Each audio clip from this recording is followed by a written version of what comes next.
I'm Joey.T.Cartoon.P and you're watching the Cartoon Palooza. So the folks at Studio 11 Arts asked me to look at their latest film that they're distributing, Penguin Highway, which opened in theaters this month in the States. I was planning on getting the video out sooner, but had a couple of road bumps along my own personal highway of life getting in the way. But here I am now, ready to talk about the feature-length anime.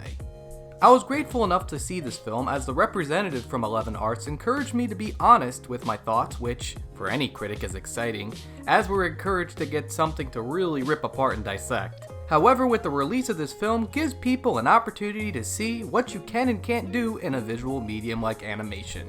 And I'll be real, there's plenty of things to take away from this film. Our movie focuses on a young boy who... Alright, I'm not trying to be ignorant, but I'm not even going to bother pronouncing these names since I can't speak a lick of Japanese myself. He and his friends are chilling when all of a sudden penguins appear to show up in their town, hence the title, Penguin Highway. He begins investigating this phenomenon, which sounds crazy enough, but we haven't even scratched the surface of the insanity of this film. He meets an older lady who, let's be honest, he already has a crush on, which is made even more apparent by the number of times he references that she has boobs.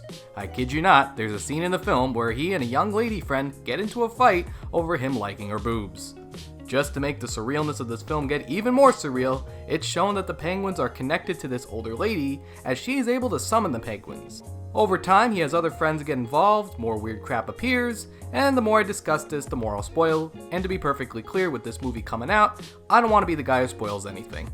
The movie has the kids being the stars of the show, sort of like an early Spielberg movie like E.T., where the kids go on adventures and are pretty much running the show.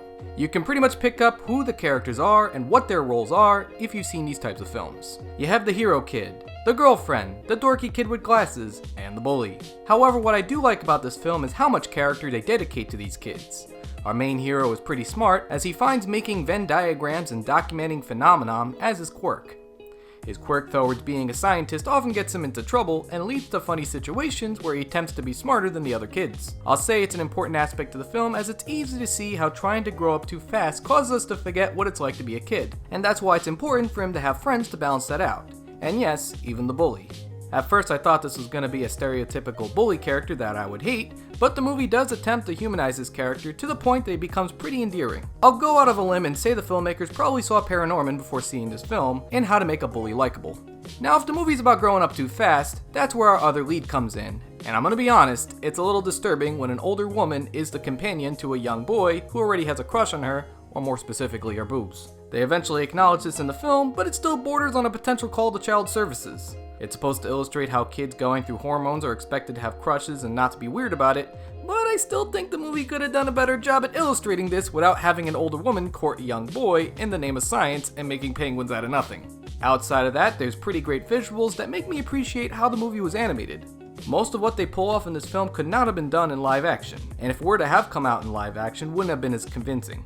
One dream sequence and a chase scene in particular are the movie's highlights as far as the visuals go. Even the character animation is good, especially when it comes to characters' expressions. In anime, it's easy for characters to get a limited range of emotions, however I like how the movie attempts to exaggerate features for characters who are mad, happy, or sad, without looking contrived.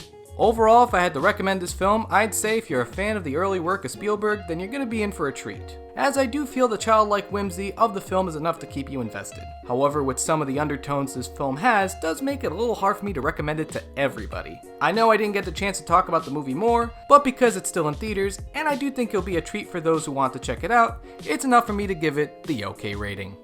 So comment below and let me know what you think. If you had a chance to see Penguin Highway in theaters, or you're going to wait for it to come out in DVD, let me know in the comments section below. And I also encourage you to check out my Patreon, where you'll be able to get special requests if you donate to my Patreon page for a certain price. I check out the other perks, as you can get other cool things, including a credit in the video like listed here. So comment below, let me know what you think, like the video, subscribe to the channel, do all that fun stuff. It's always fun making these videos, and thanks for watching on the Cartoon Palooza.